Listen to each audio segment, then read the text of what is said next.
So my first task is to reduce expectations. So this is not a keynote because that's a rather pretentious title for someone who has a grand vision or a grand message or something like that. I have more of a conversation about the WTO and its future. There's so many experts in this room, I wouldn't pretend to tell you about the WTO. So I'll just make a few observations. And I'm also cognizant that there's only one reason that I'm here, and that's because Jagdish Bhagwati is not here. As you know, Jagdish has had some health issues recently. I did have dinner with him a few weeks ago, and I can tell you he's in fantastic shape. He's made a spectacular recovery, and I know he would want to be here. And I think we know what he would say. He'd talk about preferential trade arrangements and various other things. Someone suggested that I am a substitute for Jagdish. Pardon me, I'm here to replace Jagdish. And I said, absolutely not. Jagdish is irreplaceable. Perhaps I'm a substitute for him, but I'm a very imperfect substitute. So for you modelers, sigma is very low, and we are quite different. So I wouldn't, in any sense, try to replace him or speak for him or what have you. In fact, I know if Jagdish were here, he would do three things. He would be very provocative, he would be very entertaining, and he would be very over his time limit. And I unfortunately will do none of those things, which leads me to what I'm supposed to speak about. Now, actually, before I get to that, this guy is just hovering over me all the time. I know you know this is Petros Mavroidis. He has to come up at some point during the conference. He's always over my shoulder. There he is. Anyway, so let's move on from that goblin that's always haunting me.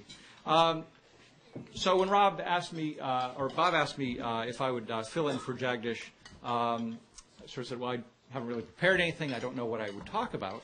Well, he said, just talk about the genesis of the GATT or something like that. Well, looking over the roster of who's going to be here, I figured out at least half the people, and maybe I was a little bit wrong, maybe overstated it, had seen a presentation of the GATT. Certainly Patrick has at the WTO and other people. And I thought, I haven't thought about that for some time. Don't want to exactly do that. Well, then perhaps they suggested I could do something on the Great Depression and 1930, something like that. And then I looked at the roster and I said, well, you've already seen that too. And I don't want to inflict Patrick with multiple renditions of exactly the same thing. So I decided to try something else. And that is to think about the fact that I've been to, as many of you have, and I've seen you over the years, to many WTO conferences over the years.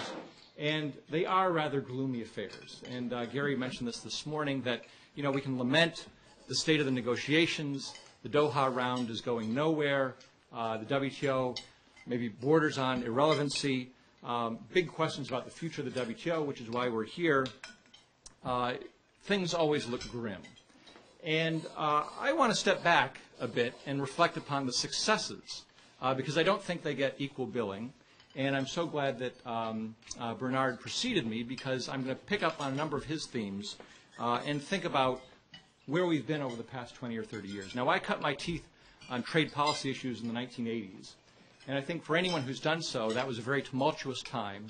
And to make any comparison to what's going on today, to that period, I think is an important, the world has changed very much for the better, and policies have improved. So I want to give you a number of reasons why I think there's actually very good news. Number one, world trade is flourishing.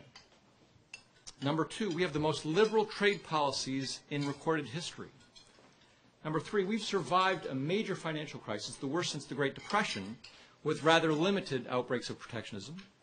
And four, the WTO's dispute settlement system is working, I think, very well. So let me pick up each of these four very briefly and talk about the evidence.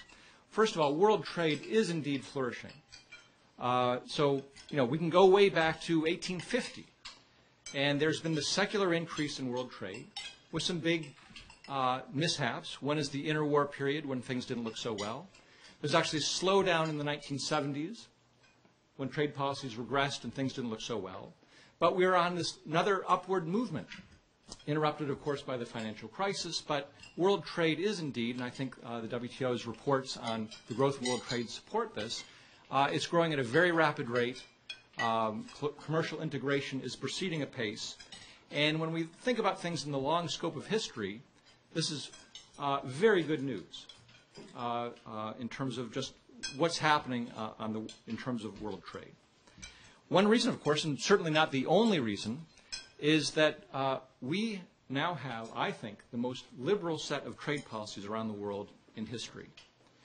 And look at the United States, for example. And once again, think back to the 1980s. I distinctly remember the book by DeMello and Tarr, General Equilibrium Assessment of U.S. Trade Policies, where they made the finding that because of the rents the U.S. was giving away in terms of auto VERs, steel VERs and export restraints, and the MFA, that basically the rents that were created and given away by the United States in the 1980s equaled the gains from the tariff reductions under the GATT since World War II. In other words, the whole benefits of the post-war liberalization were erased by the rents, the QRs that were being given away. All those things have gone away. Only one of them really because of the WTO. All the others expired or in presidential administrations moved on. It was the MFA, of course, under the Uruguay round that went away. India and China. That's a veritable revolution. It's fundamentally changing the world. And you go back to think about Adam Smith's statement in The Wealth of Nations that the discovery of North America is the greatest event in human history. Well, perhaps the second one would be the integration of India and China into the world trading system and world trade. The benefits to the people of those countries and what it means for the world economy is just absolutely enormous. And the fact that this has taken place in a relatively short period of time with relatively little disruption is an absolutely monumental achievement that cannot be understated. Where did these liberal policies come from? Well, here I think Bernard was very insightful in terms of some of the driving forces and how the underlying political economy has changed in so many countries around the world because of global supply chains and what have you. But here we also have to avoid the error of attributing all of the liberalization, or even much of it, to the WTO and the multilateral process of negotiations. Think about the United States. So I've made this calculation that 80% of the U.S. tariff reduction from the early 1930s to the early 1960s, 80% of that reduction took place through the anonymous force of inflation, eroding specific duties and other things. That's enormous, and especially when you look at that sharp reduction in U.S. tariffs after World War II. That was the post-World War II, 1940s inflation. That's astounding. That's not being driven by negotiations. That's happening for other reasons. I'm always impressed by the finding of Will Martin, who always says he's going to write this up, but and has been requested of him many times, where he's calculated that since 1980, 3/4 of the reduction in tariffs in the developing world is a result of unilateral tariff reductions. Once again, not the multilateral system, but the decision, as Bernard was talking about, that's in countries' own self-interest to reduce these tariffs, and that's how things have proceeded. So obviously, of course, I believe the multilateral system is important, and I'll talk more about the WTO in a moment, but we should also not overstate its importance for achieving trade liberalization. Furthermore, I would assert Doha is on track. So simply run the regression of how many years it takes. It's pretty much a linear relationship. We're off by a year. We're not behind schedule. We're almost on time.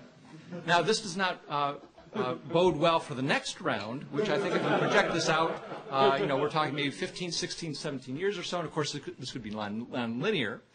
So maybe it'll be a 20 or 25-year round. But I was also heartened by Bernard's remark that no one wants to kill Doha. Something could be pieced together, maybe piecemeal, may not look like the Uruguay round, but I think we've all been spoiled by the Uruguay round in some sense.